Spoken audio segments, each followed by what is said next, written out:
I'm probably riding my bike a bit less at the moment. And definitely surviving from coffee. Definitely something I'm dependent on, but still one of the things I enjoy the most after riding bikes. Some people call me a coffee snob, but I think I'm just someone who enjoys coffee. It wasn't always the case. I used to be your classic British tea drinker. Endless cups of black tea with a splash of milk. I think British people drink it like that all the time, like water. Partly because of the weather. It's always kind of damp and miserable and cold. Not always, but a lot of the time. Nowadays I have the occasional cup, but not very often, because my drink of choice is coffee. You may have noticed from my videos. I started drinking coffee properly the first time I lived in Korea, more as a way to kind of wake me up. But it wasn't until a few years later where I properly got into proper good coffee, or specialty coffee as it's known, I guess. My first proper good coffee was at the barn in Berlin. I'm not sure what year it was. I think maybe around 2012. First I loved the bright, airy space with the sparse, minimalist decor. And then I was taken aback by the barista being super friendly and passionately explaining the tasting notes of the coffee I ordered. An experience I never had before. And I was blown away by the coffee. It didn't taste quite how she described it, but it still had fruity, floral notes, like a coffee I'd never had before. When I'm rambling about coffee, you're probably wondering about this neighbourhood, ready to be demolished. I posted about it about a year ago, and I've got another video on the way, showing this area a bit more. It's quite surreal riding through this ghost town. But it's actually quite enjoyable, because there are hardly any cars around.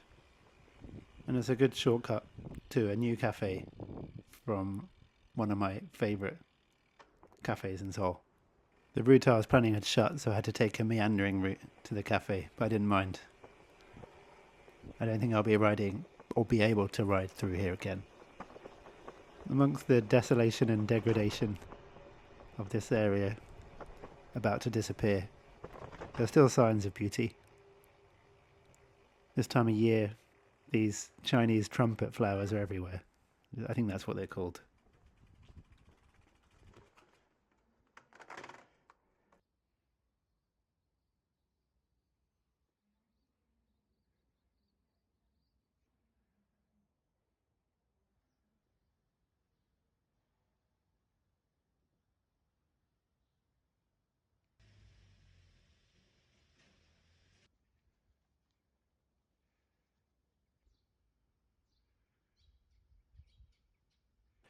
Back to coffee, or talking about coffee.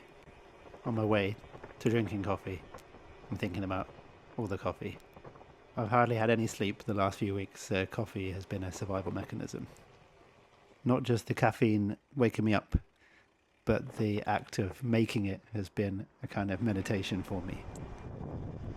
Because I've had less time to ride my bikes and clear my mind, so making coffee has become that. But luckily, today I've got a bit of time to go for a bike ride and enjoy a coffee out at a cafe. This video is actually an amalgamation of 2 rides I did in a week to the same place. It's a new cafe in Hannam. It's the new Travatine cafe. My favourite one is in Yongsan, and I was excited to come and try this one. I came on the opening day as soon as I found out.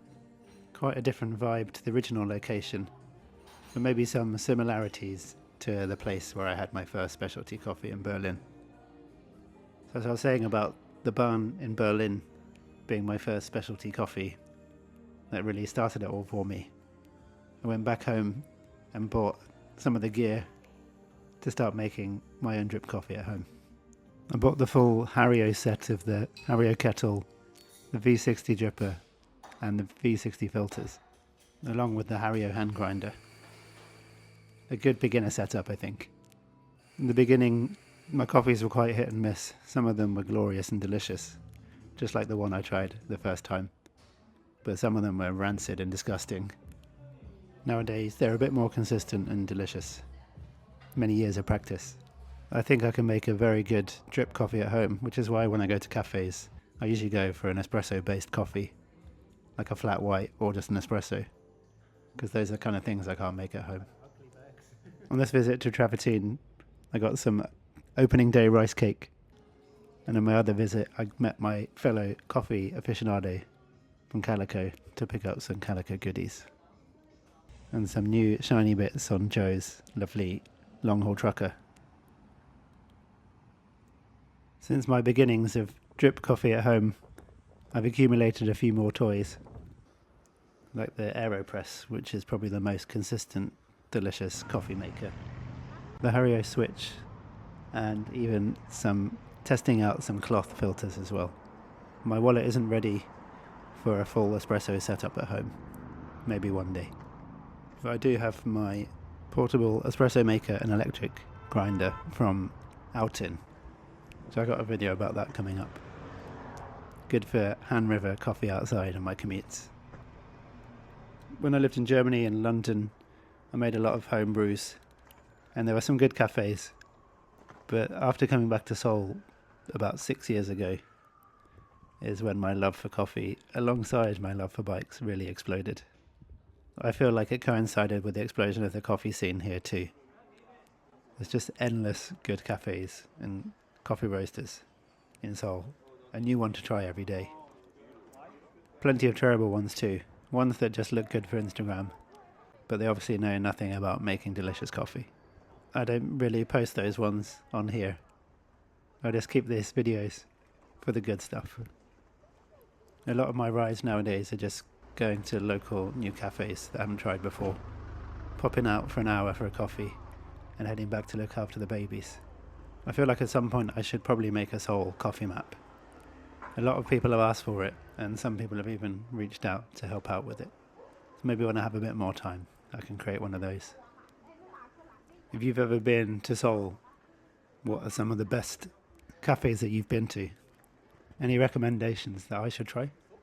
Some of my favourite ones have been ones I didn't know about before and were recommended to me.